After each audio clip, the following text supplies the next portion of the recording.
Cette vidéo vous est présentée par la boutique universludo.ca. Rendons les jeux accessibles à tous.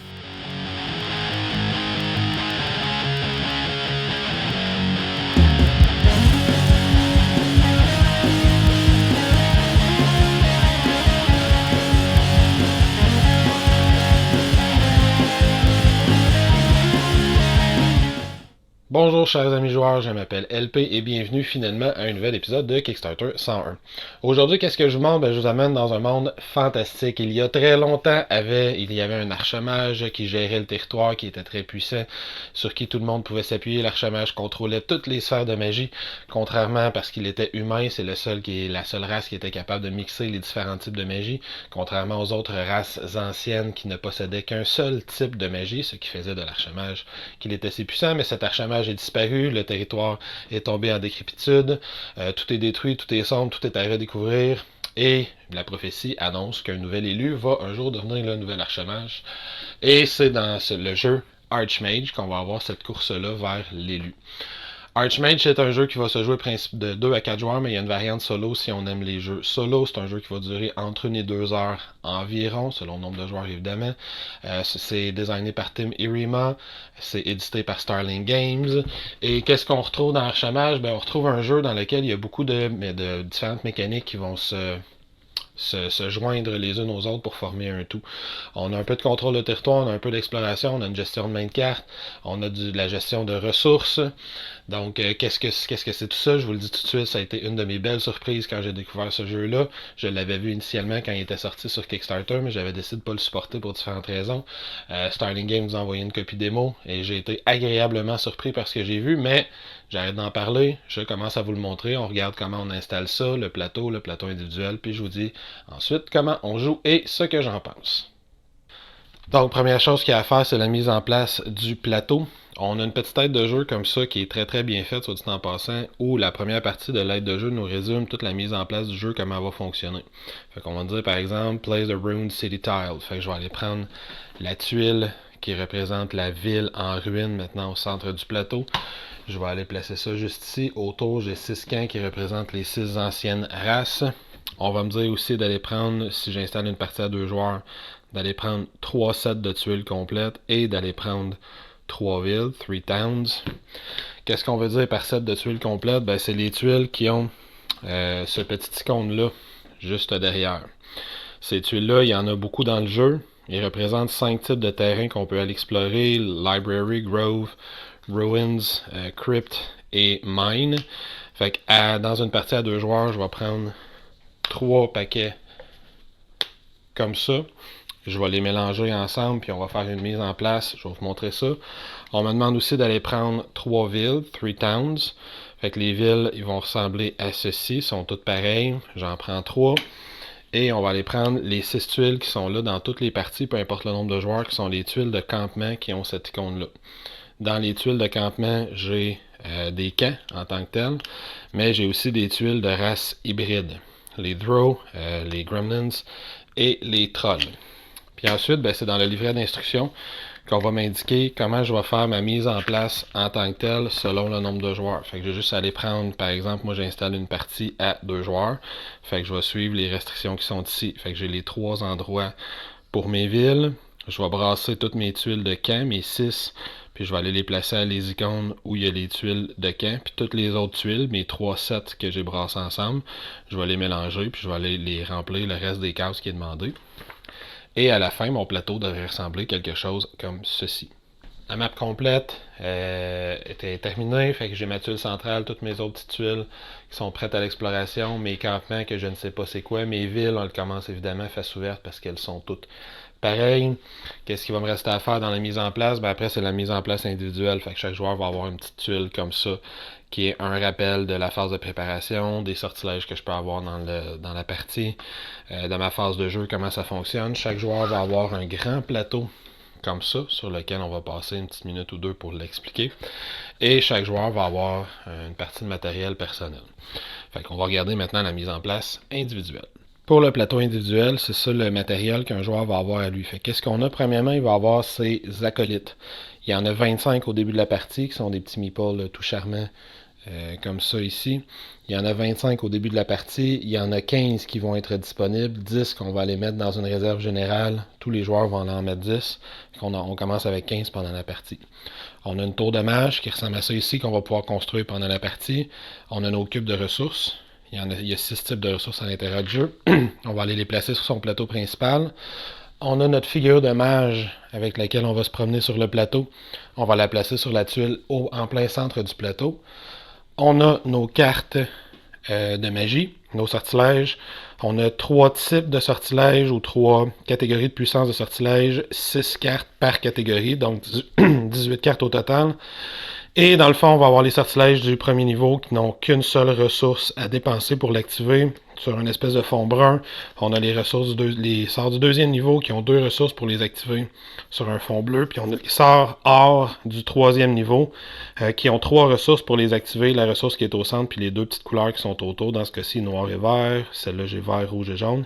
Et c'est mes sorts de niveau 3. Fait qu'on va commencer avec ça. Il n'y a aucun sort qu'on connaît au début de la partie. Fait qu'on garde ça proche de son plateau. On a son aide-mémoire. Et ce qui va nous rester à faire, c'est de placer au hasard ces petits jetons-là. Dans le fond, ces jetons-là vont nous amener vers la fin de la partie. La façon que ça fonctionne, c'est que complètement en haut de son plateau, on a 6 zones. L'idée est que la prophétie indique que quand tous les astres vont s'aligner, le magicien le plus puissant deviendra le prochain archmage du royaume. Et ça, ces icônes-là vont représenter, ces jetons-là vont représenter les races. Fait qu'au début, on va tout simplement les placer au hasard dans chacun des 6 cercles qui est en haut du plateau. Puis quand ça va être fait, on va avoir en déplacé un certain nombre selon le nombre de joueurs. Dans une partie à 2 joueurs, je vais choisir 2 jetons de mon choix, puis je vais les ramener de une case vers le centre. Ça peut être le même 2 fois, 2 différents d'un. Disons que je ramène lui et je ramène lui ici. En dessous de chaque zone, il y a un chiffre, 3, 2, 1 de ce côté-ci, 3, 2, 1 de ce côté-ci aussi. Ça va m'indiquer mes ressources de départ. Fait que dans la ressource rouge, qui est le sang, je vais en avoir 2. Dans la ressource orange, qui est le willpower, je vais en avoir 2 aussi. Le jaune, qui est la nature, donc c'est les widgets, je vais en avoir 3. Le mather, je veux dire, c'est des widgets, je vais en avoir 3. La nature ici, je vais en avoir 3 aussi. La librairie, c'est des parchemins, je vais en avoir 3. Et la crypte, qui sont des os, si je ne me trompe pas, je vais en avoir 1. Fait que pour mon petit plateau individuel, ça m'indique toutes mes ressources de départ dans chacune des types de ressources. Et une fois que j'ai fait cette petite mise en place-là, ben, je vais être prêt à commencer à jouer.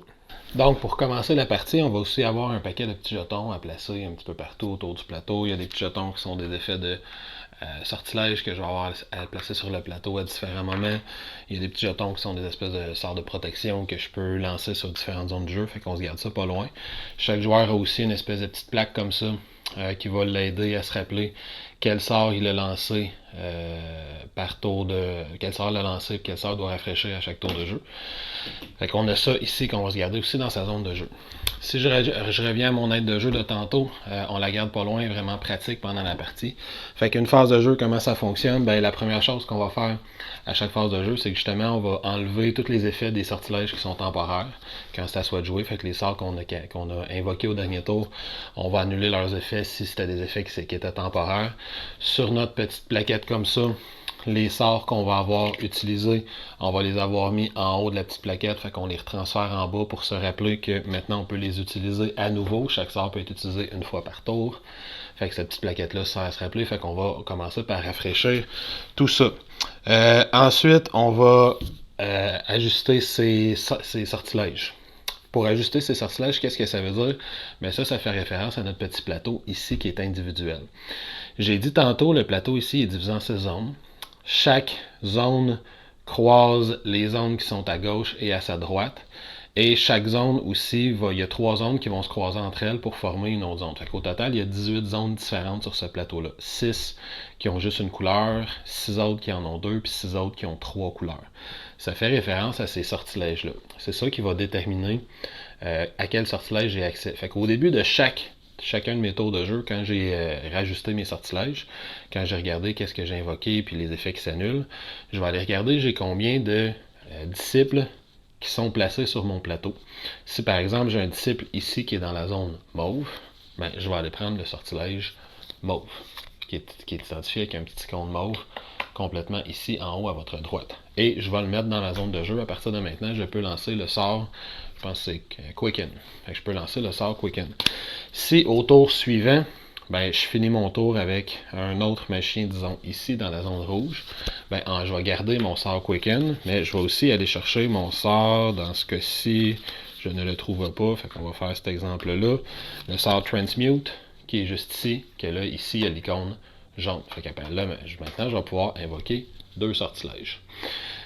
Et là, une des petites twists du jeu, une des petites particularités du jeu, c'est qu'éventuellement, ces deux, je vais l'expliquer un petit peu plus tard, plus en détail, mais ces deux-là, ça se peut qu'ils disparaissent, puis qu'à la place, j'ai un disciple qui est dans la zone mauve et jaune, fait que la zone qui croise les deux couleurs. Si ça arrive, ben, au début du tour suivant, quand je vais faire mon ajustement de sort, je vais commencer par perdre ces deux sorts-là, parce que je n'ai plus de suivant dans la zone jaune ou dans la zone mauve. Mais je vais aller prendre le sort qui combine les deux couleurs, qui s'appelle Divination. Je vais aller prendre le sort qui combine le jaune et le mauve. Ça va me donner accès à un sort de niveau 2, qui est évidemment, vous l'aurez deviné, un sort un peu plus puissant.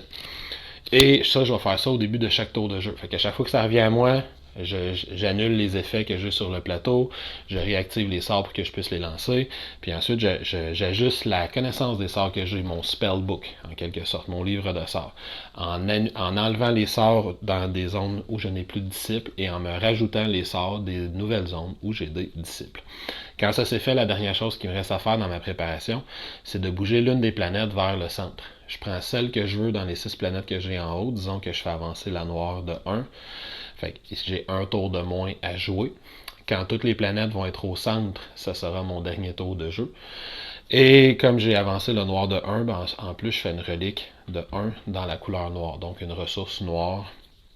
Je vais avancer de 1. Quand ça va revenir à mon prochain tour, disons que je me suis placé un disciple ici et un disciple là, dans le noir et dans le rouge, bien, comme je l'ai dit, je m'ajoute le sortilège noir, je m'ajoute le sortilège rouge, que pour l'instant je ne trouve pas, il est ici.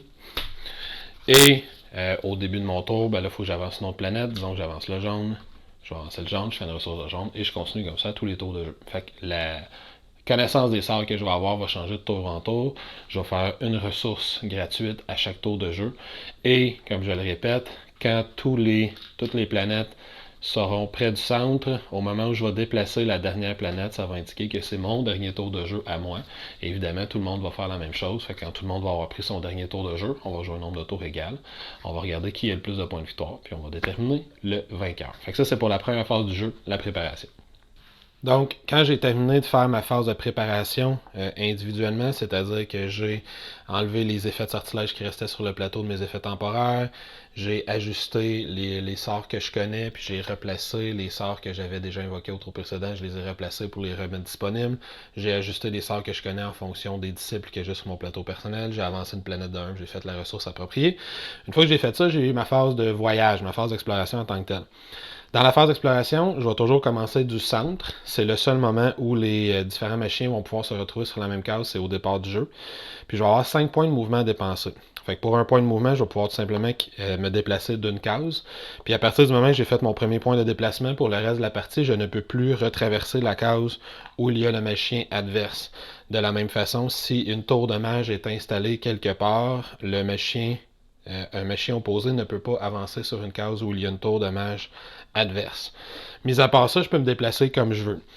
J'ai aussi comme petite restriction que si je repasse par la ville détruite, la ville maudite qui est la tuile du centre, si je veux passer au travers, je dois sacrifier un de mes disciples. Fait que je vais le perdre puis je vais l'envoyer à la réserve générale si je veux passer par là. Mis à part ça, le déplacement, il n'y a pas de problème. Si j'ai des suivants adverses, je peux passer dessus sans aucun problème si j'ai des disciples adverses. Fait que pour un point d'action, je peux me déplacer d'une case. Qu'est-ce que je peux faire d'autre avec mes points d'action? Ben, si je me déplace ici, deuxième point d'action, je pourrais aller là. Troisième point d'action, je pourrais explorer la tuile. Pour un point d'exploration, je peux donc explorer une tuile. Si j'explore une tuile, ben, je vais la retourner. Puis juste ici, à la gauche de la tuile, je vais vous montrer ça de plus proche. Juste ici, à la gauche de la tuile, je vais avoir un bonus d'exploration. Dans ce cas-ci, une mine, on me dit, quand je le découvre, le symbole d'œil, je vais faire une ressource du orange. Fait qu'en explorant ça, 1, 2, 3, je l'explore, je vais faire une ressource orange, comme ça, ici. Ben, sur le plateau du joueur blanc, évidemment. Là, ici, c'est le plateau du joueur bleu, mais comme vous le voyez, c'est un jeu qui prend quand même de la place. Qu'est-ce que je peux faire d'autre avec mes points? Ben, si j'avais des disciples adverses qui étaient placés pour contrôler des zones. Par exemple, si au début du tour du joueur blanc, il y avait un disciple ici bleu, il y avait un autre disciple ici bleu, et le magicien bleu lui-même avait été placé sur ce campement-là, juste ici. Et là, le joueur bleu a fini son tour comme ça, et maintenant c'est au tour du joueur blanc, il commence comme ça. Ben, pour un point de mouvement, il pourrait aller ici. Pour un point de mouvement, il pourrait décider de tuer le disciple de son adversaire. S'il le fait, il le renvoie à la réserve générale, pas à la réserve personnelle du joueur. Et le joueur qui s'est fait tuer un disciple va faire une ressource de sang. Le joueur qui a tué l'autre disciple va lui aussi sur son plateau personnel faire une ressource de sang. La ressource de sang, c'est la seule façon de la faire. C'est en tuant des disciples ou en s'en faisant tuer. Donc ça coûte un point de mouvement aussi. Fait que j'aurais pu faire 1, 2, je tue le disciple. 3, 4, je tue l'autre disciple, lui donnant ainsi une ressource de sang supplémentaire. Et disons 5, je pourrais m'en aller ici pour terminer mon tour. À chaque fois que le magicien se retrouve sur une case qui est vide, il peut gratuitement, disons que si mon magicien bleu part de là, en prenant son premier point de mouvement pour aller là, et gratuitement, il pourrait prendre un de ses disciples de sa réserve personnelle et le placer là pour prendre contrôle du territoire de cette zone-là. Deuxième point de mouvement pour aller là, gratuitement, il peut en déposer un. Troisième point de mouvement pour aller là, gratuitement, il pourrait en déposer un. Disons, quatrième point, il s'en va ici. Cinquième, il explore. Je vais gagner le bonus qui est juste ici à la gauche de chaque tuile, comme toujours quand j'explore. Et là, ça m'aurait fait un total de 5 points de mouvement. Donc, et même à la fin du tour, il pourrait gratuitement se mettre un autre disciple sur cette case-là. Donc, à chaque fois que le magicien se retrouve sur une case qui est libre, non occupée, qui n'est pas une case qui touche à la tuile centrale, donc c'est pas une des 6 cases autour, c'est pas la tuile centrale, il peut gratuitement y déposer un suivant. Et je rappelle que le joueur adverse va pouvoir, pour un point de mouvement, tuer les suivants sur les cases. Et dès qu'il tue un suivant, il pourrait lui-même le remplacer par un suivant de sa couleur gratuitement. Ça ne coûte pas d'action. Placer des disciples. Qu'est-ce que je peux faire d'autre avec mes points de mouvement? Ben, il y a un effet du jeu qui va me permettre de placer des protections sur certaines zones, sur mes disciples en fait. Disons que le magicien qui est ici a réussi à un certain moment à protéger ces 4 terrains-là. On a un petit jeton qu'on va placer dessus pour se rappeler qu'il est protégé. Ben, tout ce que ça veut dire, c'est que le joueur adverse va avoir besoin de dépenser un point de mouvement pour enlever la rune de protection avant de pouvoir attaquer le disciple. Fait que ce magicien-là pourrait faire un point de mouvement, 2 points de mouvement, 3 points de mouvement, enlever ça, 4 points de mouvement, tuer le disciple finalement. Et gratuitement, il pourrait remplacer son disciple par un de ses propres disciples. Et éventuellement, il resterait un 5e point de mouvement pour faire ce qu'il veut. Fait que ça, c'est pour la phase d'exploration. Il n'est pas tellement plus compliqué que ça. Fait qu'on va avoir 5 petites actions. Un point de mouvement pour explorer, un point de mouvement pour tourner la tuile, un point de mouvement pour se déplacer, un point de mouvement pour enlever les petits jetons de protection, un point de mouvement pour tuer les disciples adverses. Chaque disciple qu'on tue nous donne à nous une ressource de sang ainsi qu'à l'adversaire. Les jetons de protection ne donnent pas de ressources. Quels sont les bonus d'exploration que je peux retrouver? Ben, j'en ai déjà dit un en explorant les différentes zones de départ, donc les mines, les librairies, les cryptes. Je vais gagner gratuitement des ressources sur mon plateau, une ressource de la couleur appropriée. En explorant pour la première fois les campements, ben là, il peut se passer 2 choses. Si j'explore des campements hybrides, fait que des petits campements qui sont comme ça, on voit qu'il y a 2 couleurs dans le bas de la tuile. Dans ce cas-ci, c'est orange et vert. On me dit, en découvrant cette tuile-là, je peux gratuitement former un disciple dans mes sphères de magie. Que dois-je faire? Ben, je vais avoir à payer 2 ressources, soit orange, soit verte. Fait que si je regarde mon plateau, je vois par exemple que j'ai 2 ressources vertes. Fait que si mon personnage bleu vient et la première fois qu'il va explorer cette tuile-là, je pourrais dire, ben, je paye 2 ressources vertes. Donc, je tombe de 1 à 3. Je vais prendre un de mes disciples de ma réserve personnelle et je vais le former dans la zone verte de mon plateau personnel. On se rappelle qu'au début du prochain tour, pas maintenant, mais au début du prochain tour, ça veut dire que je vais avoir un nouveau sort de disponible, le sort qui est associé avec la ressource verte. Les autres tuiles que je peux avoir, les cryptes, comme ça ici, les camps plutôt, la première fois que je l'explore, ben, je vais aller chercher un disciple de la réserve générale, puis je vais le mettre dans ma réserve personnelle. Fait que la première fois que je me déplace ici et que j'explore cette zone-là, je prends un disciple puis je vais en récupérer un nouveau. C'est de cette façon-là, principalement, qu'on va pouvoir aller chercher des nouveaux disciples. Fait que la phase de voyage n'est pas plus compliquée que ça.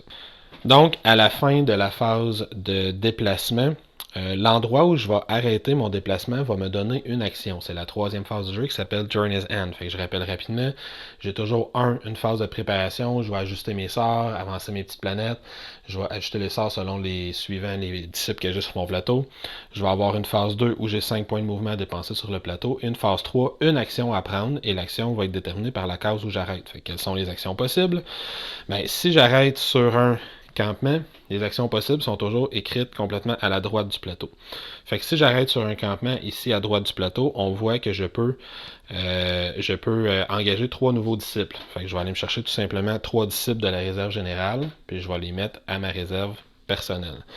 Qu'est-ce que je peux faire d'autre comme action? Si je terminais plutôt mon déplacement sur une ville, comme ça ici ou comme ça ici, peu importe laquelle, je vais faire l'action Gather. Fait que je vais aller chercher différentes ressources sur le plateau.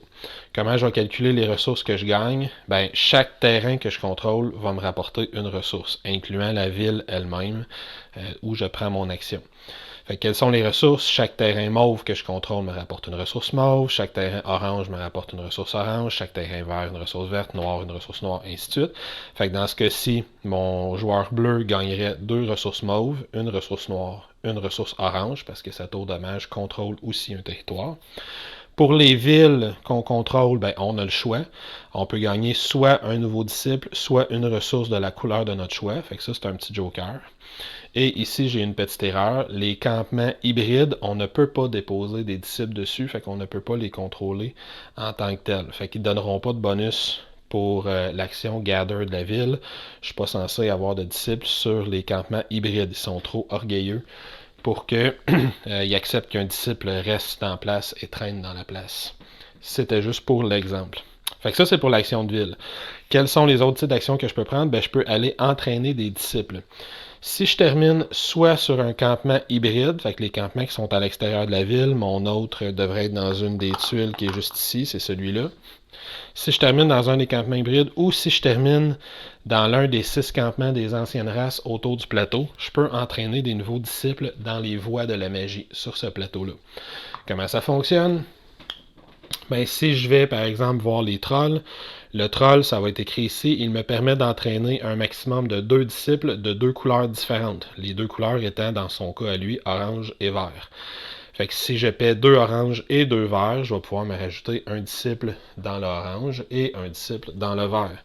Si j'allais voir, par exemple, le Drow, qui est juste ici, le Drow, lui, contrôle les ressources, ça semble être rouge et mauve. Donc, je pourrais entraîner, en terminant mon tour sur les draws, je pourrais payer 2 ressources mauves, comme ça ici, 2 ressources rouges, comme ça ici, pour entraîner de ma réserve personnelle un nouveau disciple dans le mauve et un nouveau disciple dans le rouge, ce qui va changer les sorts que je vais avoir d'accès au prochain tour. Dans le cas des 6 au centre, le principe est le même, c'est juste le paiement qui diffère un peu. En terminant son déplacement, par exemple, si j'avais beaucoup de noirs, j'ai 6 noirs, je pourrais aller terminer mon déplacement sur les gobelins. Mes gobelins me disent je peux faire du transfert à 2 ressources pour un disciple, mais je peux le faire autant de fois que je veux. Fait que si je pourrais payer mes 6 d'un seul coup, entraîner 3 disciples d'un seul coup dans la magie noire, et comme ça, je vais avoir plus de disciples pour les prochaines phases du jeu. Fait que les actions que je vais avoir sur le plateau, c'est pas mal ça. Il en reste une qui est importante, que je vais aller prendre sur les terrains, n'importe quel terrain, en fait, qui est une ressource. C'est écrit ici, j'ai 2 options. Juste ici à droite. La première action, je peux protéger le terrain. C'est comme ça qu'on va faire apparaître les runes de protection. Si je termine mon action et je protège le terrain, je vais, dans le fond, prendre les petites runes de protection et je vais en placer une sur le terrain sur lequel je me trouve ou sur lequel je peux avoir déposé gratuitement, évidemment, un disciple. Et je vais en mettre un sur toutes les zones adjacentes que je contrôle. Fait que dans ce cas-ci, disons que celle-ci avait été vide, je pourrais mettre une petite rune de protection dessus pour protéger la zone-ci. Elle, je ne peux pas la contrôler, fait que je ne peux pas mettre de rune dessus. Fait que c'est comme ça qu'on va racheter des runes de protection pour protéger et faire que le joueur adverse va avoir dépensé plus de points d'action pour prendre contrôle de la zone. Mon deuxième choix que j'ai sur ces tuiles-là, c'est écrit « Je peux construire ma tour de mage ».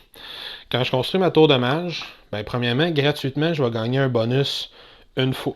Une fois au moment où je la construis, je vais gagner une ressource de la couleur sur laquelle se trouve la tour, et je vais gagner une ressource de tous les terrains adjacents que je contrôle. Je répète, pas les villes, parce que c'est mais juste les terrains comme Groves, Crypt, Mine, les 5 couleurs de base du jeu, chacune qui est adjacente. Fait que par exemple, si je construisais ma tour de mage ici, je gagnerais une ressource orange, une noire et une mauve, parce que je contrôle ces deux-là. Mais je ne gagnerai rien pour ces deux tuiles-là, parce que ce n'est pas le bon type de tuile. Et au moment où je construis la tour, je vais pouvoir l'utiliser une fois. Et à partir de ce moment-là, pour le reste de la partie, ça va me donner accès à une action de plus. Quand je vais terminer mon déplacement sur la tour, je vais pouvoir déclencher de l'effet de la tour. Fait que je rappelle, l'effet de la tour, je le déclenche au moment où je la construis, puis ensuite, à chaque fois que je termine mon tour sur la tour, je vais déclencher l'effet. Qu'est-ce qu'elle fait, la tour? Elle me permet, premièrement, en dépensant 2 ressources, je peux former un disciple dans la couleur de mon choix. Je peux le faire une fois. 2 ressources de la couleur appropriée, évidemment. Puis ensuite, je peux faire des duels de mages entre mes disciples. Et c'est là que le jeu se corse. Comment ça fonctionne, les duels de mages? Là, on se rappelle, j'ai un petit plateau qui ressemble à ceci. Quand je vais jouer à ma tour, je peux le faire autant de fois que je veux. Je vais aller voir les mages qui sont dans des zones qui se croisent. Fait qu'ici, par exemple, le mauve et le orange, j'ai un mage dans chaque zone. En faisant un duel entre les deux, ce que je vais faire, c'est que je vais dire il y en a un des deux qui gagne le duel, il y en a un des deux qui le perd.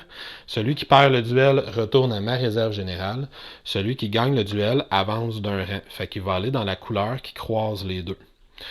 Le tour suivant, disons que je reviens, là je me suis placé un ici parce que j'ai fait un duel ici, puis là ici j'aurais pu faire un duel comme ça ici dans le même tour. Pour faire ça ici, j'aurais même pu en faire 2 duels comme ça ici. J'aurais pu faire un duel de l'autre côté. Non, ici, j'ai rien dans l'orange. Là, j'ai fini les duels que je peux faire. Mais ici, on voit que j'ai un deuxième niveau de duel que je peux faire. Si j'organise un duel entre ces deux-là ici, il y en a un qui va être le perdant. Le gagnant va aller dans la zone la plus étroite au centre. Et au tour suivant, je vais avoir à ajuster mes sorts. Fait que le orange, je vais le perdre. Le mauve, je vais le perdre. Celui qui est là ici, je le gagnerai jamais en tant que tel parce que j'y ai déjà passé au nouveau. Par contre, je vais gagner le sort qui est associé à la triple couleur ici, du jaune, du mauve et du orange. Et ça, je peux le faire autant de fois que je veux. Je peux entraîner un disciple quand je vais sur la tour de mage en payant 2 ressources, puis après, je peux faire des duels de mages entre tous les mages qui sont en position de faire un duel. Fait que ça, c'est l'action de ma tour de mage. Quand j'ai fini de prendre cette action-là, mon tour se termine. Le joueur suivant commence son tour à lui. Il va replacer ses sortilèges pour les rendre actifs. Il va enlever ses effets de sort sur le plateau. Il va gagner ou perdre des nouveaux sorts selon le positionnement de ses disciples. Il va avancer l'une de ses planètes, gagner la ressource appropriée. Il va prendre ses 5 points de mouvement. Son action de fin de tour, et ensuite ça revient à moi, puis on continue comme ça jusqu'à temps que les deux joueurs aient leurs 6 planètes au centre. Donc on a pas mal fait le tour des règles. Ce qui reste peut-être à voir, c'est le fonctionnement des sorts, comment ça marche utiliser des sorts, puis le décompte de fin de partie pour les points de victoire. Fait que donc les sorts, comment ça fonctionne? C'est super simple. Les sorts viennent en 3 catégories. On a les sorts de niveau 1, de niveau 2, de niveau 3. Les sorts de niveau 1 ne répondent qu'à une ressource. Par exemple, ici j'ai Entangling Vines, qui est un sort de type vert, de niveau 1. Fait que pour l'utiliser, il faut tout simplement que je paie une ressource verte, puis là, je vais pouvoir déclencher l'effet. Je rappelle que sur ce petit plateau-là, comme ça, quand je vais déclencher un effet, quand je vais déclencher un sort, je vais faire passer le sort de l'autre côté du plateau pour montrer qu'il a été utilisé. Je peux plus le réutiliser ce tour-là. Je peux utiliser autant de sorts que je veux, mais chaque sort ne s'utilise qu'une fois par tour. Si j'utilise des sorts de niveau 2, les sorts de niveau 2 vont avoir 2 couleurs. Par exemple, ici, mon Imprison est rouge et noir. Donc, je vais utiliser 2 ressources, soit 2 rouges, soit 2 noirs, soit une de chaque couleur. Et les sorts de niveau 3, c'est le même principe. Ici, j'ai mon automaton qui est vert, mauve et jaune. Fait que je vais utiliser soit 3 ressources de la même couleur, soit 2 d'une couleur et une d'une autre, soit une ressource de chacune des 3 couleurs. Et je dois dépenser dans les ressources qui sont associées avec le sort. Je ne peux pas prendre des ressources rouges, du blood, pour payer mon sort automaton. Je précise aussi que sur les sorts, il y a une petite icône juste en dessous du coup en ressources. Ici, par exemple, j'ai 2 petites flèches. Les deux petites flèches vont indiquer que ce sort-là a un effet temporaire jusqu'au début de mon prochain tour, fait que l'effet va s'annuler au début de mon prochain tour. Les sorts qui ont un éclair, comme celui-là ici, mon DK, indique que c'est un effet instantané, fait que je vais invoquer le sort, je vais le transférer de l'autre côté de mon petit plateau, puis je vais attendre au début du prochain tour pour le refaire, et j'ai des sorts qui ont un petit symbole d'infinité qui indique que ce sort-là va être permanent jusqu'à la fin de la partie. Sur certains sorts, ça va être écrit sur la carte comment faire pour l'annuler si jamais le sort est permanent. Et on va continuer comme ça. On va utiliser ses sorts, on va faire sa petite préparation. Et je rappelle que c'est sur son petit plateau, c'est notre petit plateau individuel qui nous indique à quel sort on a accès présentement.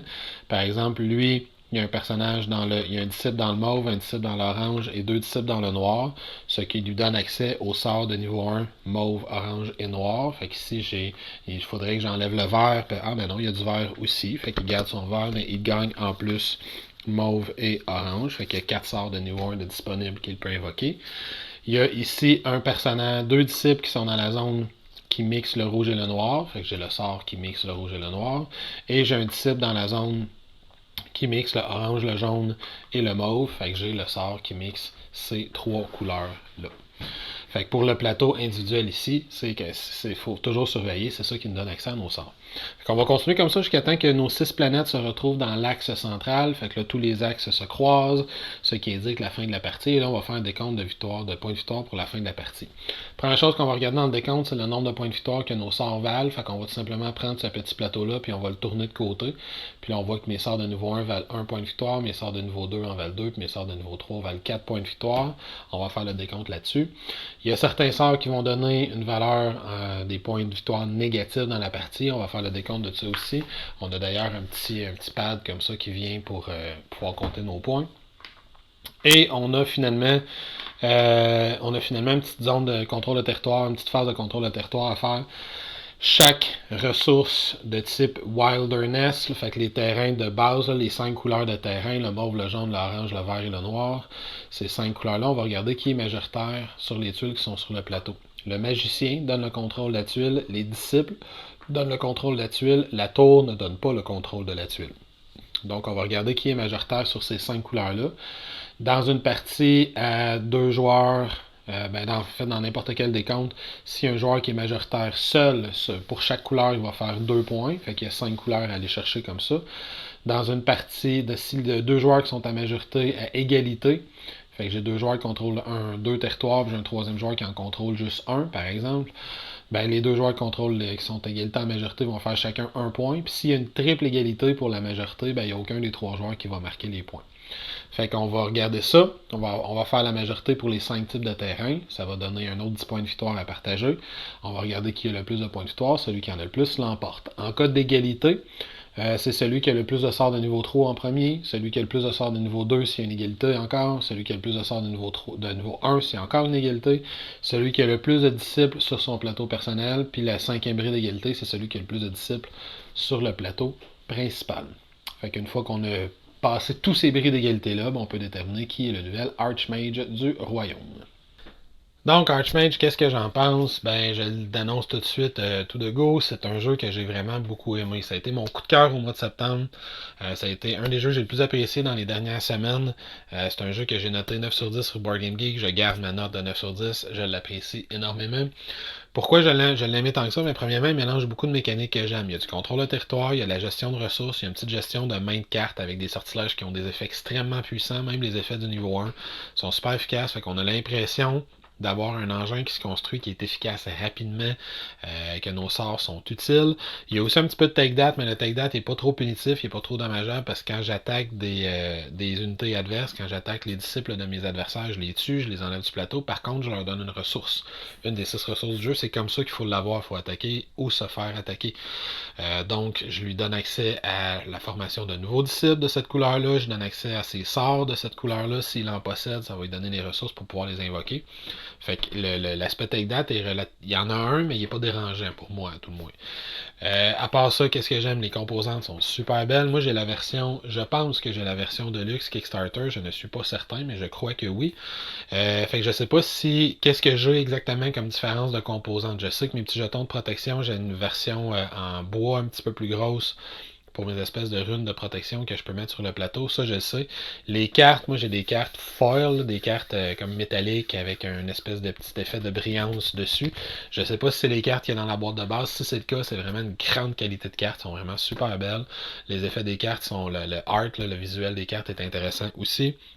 Les icônes sont claires. Ça prend un tour de jeu ou deux s'habituer au prix des coûts, là, à quelle ressource est associée à chaque, surtout pour les cartes de niveau 3. Ils ont été avec un choix un petit peu étrange de la façon pour montrer les 3 ressources qui sont associées avec le sort, mais on finit par s'y retrouver. Les aides de jeu sont super intéressants aussi, sont super bien faits. Le plateau il est spacieux, on a de l'espace pour mettre les ressources, les jetons appropriés sur les 4 coins, fait qu'il n'y a rien qui traîne autour parce qu'on a quand même des gros plateaux individuels. Notre plateau individuel il est vraiment très cool, là, il est très bien réussi. Il est un petit peu renfoncé, fait que les cubes ne se déplacent pas, même si on le bouge un peu. Vous voyez, je les manipule quand même pas mal, puis il n'y avait pas grand chose qui se déplaçait. L'effet de croisement des couleurs, c'est intéressant. La façon qu'on débloque ces nouveaux sorts, c'est super intéressant. Les sorts de niveau 3 sont méga puissants. Il y en a un qui, à chaque fois que tu réussis à le déclencher, tu joues un deuxième tour tout simplement. Fait que c'est des effets très très très puissants. Il y a un effet qui te permet de manipuler la map là, pour déplacer des tuiles puis les changer de place pour te faire une zone à toi. Très puissant, fait qu'il y a une belle rejouabilité dans le jeu. Dans ses défauts, il y a le livre d'instruction qui est pas super bien fait, il est pas super bien divisé, on se retrouve pas rapidement les informations qu'on a besoin de retrouver. Par contre, en toute honnêteté, je m'en sers plus du tout parce que l'aide de mémoire, l'aide de jeu qui vient plutôt avec le jeu qui explique le setup, le tour de jeu, le décompte de fin de partie, un glossaire, c'est une des meilleures que je connais. En fait, les livres de règles au complet rentrent là-dessus. Il manque 2-3 petites affaires, là, le dessin avec la mise en place des tuiles. Mais dans l'ensemble, il y a 90% des règles là-dessus. C'est très clair, c'est fluide, c'est facile à comprendre si on suit ça plus que le livret d'instructions en tant que tel. Fait que ça, puis l'autre affaire, c'est que je me questionne à savoir dans sa durée de vie si c'est un jeu qui va avoir une belle rejouabilité. Moi, j'ai joué 4 ou 5 fois. J'ai pas encore senti le jeu s'épuiser après 4 ou 5 parties. J'ai senti qu'il y avait toujours différentes stratégies qu'on pouvait vouloir essayer parce que là, j'ai essayé avec tel sort en commençant, puis d'aller vers tel sort, puis tel sort. Qu'est-ce que ça aurait donné si j'avais plutôt essayé tel sort et tel sort et tel sort. Fait que je vois qu'il y a encore différentes stratégies, différentes possibilités que j'aimerais essayer. Mais je suis curieux de voir après 6, 7, 8, 9 parties si le jeu va s'épuiser parce qu'il n'a que quand même 18 sorts à l'intérieur du jeu. Et à ça, je sais, pour avoir jasé avec quelqu'un chez l'éditeur, qu'il prépare des extensions. Je sais pas si je suis pas certain s'ils vont les amener directement au magasin. Je pense qu'ils vont passer encore via Kickstarter. Mais je sais qu'il y a des extensions en préparation. Je vais en essayer certaines d'ailleurs, mais je sais qu'il y a certaines extensions en préparation qui vont ajouter des modes de jeu, entre autres coopératifs, je crois. Il va y avoir des nouvelles cartes probablement. Il va y avoir des nouveaux petits modules de jeu. C'est 4 ou 5 modules qui vont s'ajouter. Je ne suis pas certain exactement du nom, mais je sais qu'il y a des extensions qui s'en viennent pour le jeu, fait qu'ils vont permettre, j'espère, d'ajouter à la durée de vie du jeu, parce que dans ses petits défauts, comme il y a juste 18 cartes de sort, j'ai une crainte sur sa durée de vie à long terme. Est-ce qu'il va bien passer le temps? Est-ce que dans un an, ça va être encore un jeu que je vais vouloir jouer beaucoup? Je vais avoir eu l'impression que je vais l'avoir épuisé. C'est pour ça qu'il n'y a pas une note supérieure à 9 sur 10, même si on s'entend que 9 sur 10, ça reste un excellent résultat. Donc, du beau matériel, des belles composantes, des parties qui sont pas trop longues. Sur la boîte, on dit de 1 à 2 heures, mais j'ai pas encore dépassé 90 minutes, même en jouant une fois à 4, ça s'est réglé en dedans de 90 minutes, puis il y avait quelqu'un qui avait jamais joué. Fait que les tours sont quand même très très rapides, c'est très très fluide ce qu'on a à faire. J'avance, pendant que les autres jouent, je peux déjà comme moi commencer ma phase de préparation. Fait que dès que moi j'ai fini de jouer, le joueur à ma gauche prend son tour, puis là moi j'avance ma petite planète, je regarde mes disciples sont placés comment, j'enlève mes sorts, je rajoute mes nouveaux sorts que je contrôle. Quand ça revient à moi, il me reste juste à enlever les jetons sur le plateau si j'avais jeté des sorts qui sont pas permanents. J'enlève les jetons qui restent sur le plateau, puis je commence mon tour. Je fais mes 5 mouvements, mon action, je ramasse une coupe de ressources. C'est super rapide comme jeu. Ça va très très vite avant que ça revienne à soi. Fait qu'il n'y a pas de downtime. Il n'y a pas de temps mort entre les tours. Fait que ça, c'est hyper intéressant. Fait qu'une très belle découverte. Un jeu pas très dispendieux. Je pense qu'il est une quarantaine de dollars en magasin. Il est maintenant disponible en magasin. Je l'ai vu entre autres sur Boarding Bliss, Great Board Game. Je pense que le valet de cœur, je l'ai vu aussi. Fait qu'un super bon jeu, très intéressant. Archmage, je le recommande fortement. Un beau 9 sur 10. Sur ça, je vous souhaite une excellente fin de journée. Je vais vous inviter à venir nous voir sur notre page Facebook, notre page Twitter. Vous pouvez également nous supporter sur notre page Patreon. On a toujours des beaux petits prix à faire tirer sur une base mensuelle. Fait que vous pouvez venir nous voir là-dessus. Laissez-moi dans le bas de la page vos commentaires, questions sur le jeu, les erreurs si j'en ai fait. J'en ai probablement glissé une ou deux quelque part là-dedans. Et vous pouvez me dire aussi ce que vous supportez présentement, ce qui vous intéresse présentement sur Kickstarter. Moi, je sais que présentement, il y a Monumental qui m'intéresse beaucoup. Je vais probablement supporter. Il y a The Edge, Downfall de Awaken Realms qui viennent de ressortir une espèce de big box, mais c'est beaucoup trop cher, mais c'est quand même quelque chose que je trouve intéressant. Il y a Project Elite sur Kickstarter. Il y a aussi, quel est l'autre qu'il y a? Il y en a un autre qui m'intéresse, Claustrophobia 1643 qui s'en vient bientôt. C'est tous des jeux qui m'apparaissent fortement intéressants. Je pourrais malheureusement pas tous les prendre, ça va coûter bien trop cher. Là. Il y en a pour au-dessus de 1000$ là-dedans. Je pourrais en prendre Monumental, puis pour Project Elite, il y a des bonnes chances. Vous avez déjà vu la vidéo que j'ai faite de Project Elite d'ailleurs, ce que je l'espère. Sur ce, je vais vous souhaiter une excellente fin de journée. J'attends vos commentaires et on se revoit très bientôt. À la prochaine!